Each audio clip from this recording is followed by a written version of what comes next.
Hey, what's up YouTube? This is 3Z Inferno. We're going to be breaking down a deck today.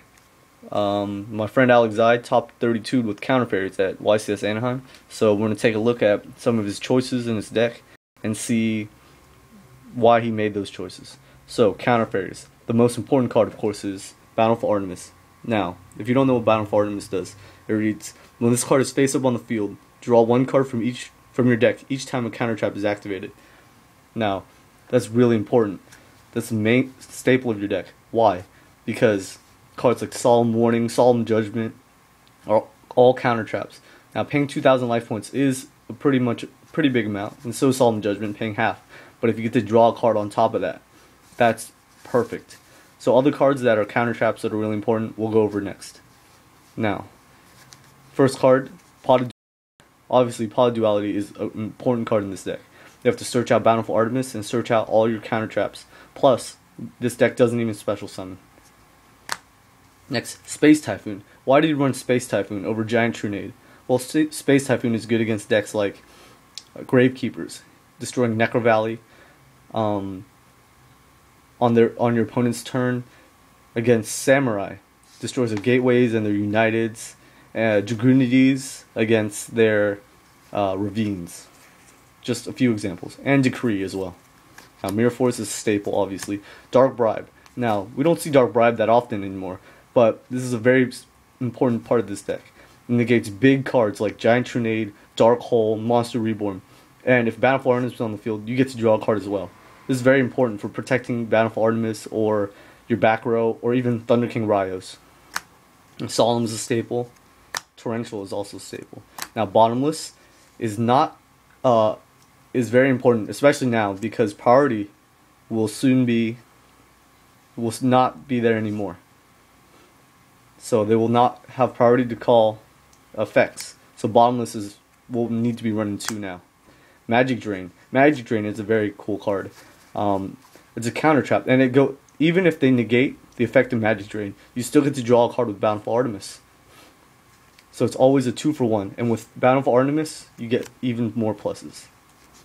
Solemn Warning, of course. Now, Oppression. Oppression we're going to talk about because it's very important in this deck.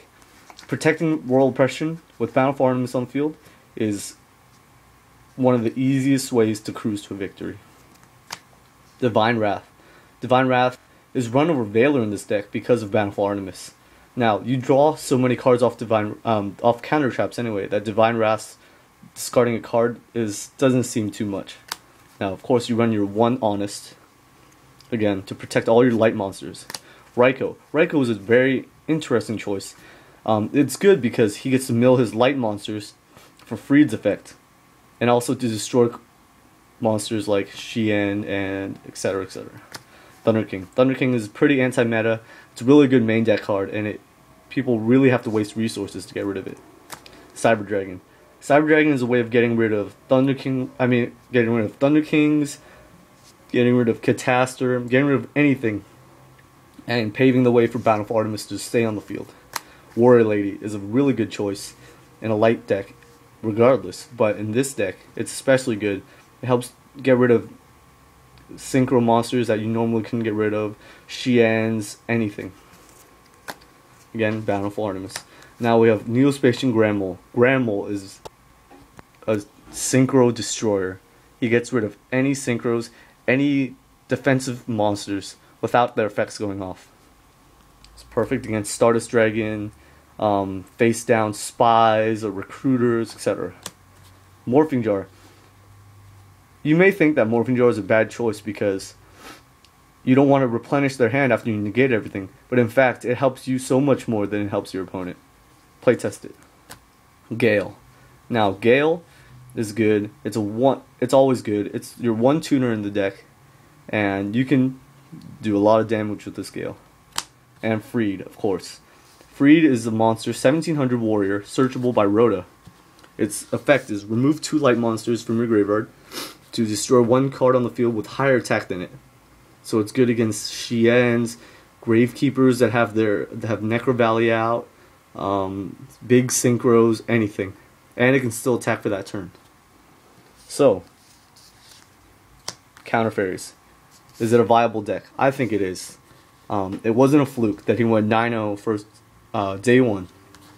Now, the deck is really powerful because even if you go second, you still have a really good setup with your counter trap back rows that cards like shi-en can't negate. So, that's all I have for today. 3Z Inferno signing out.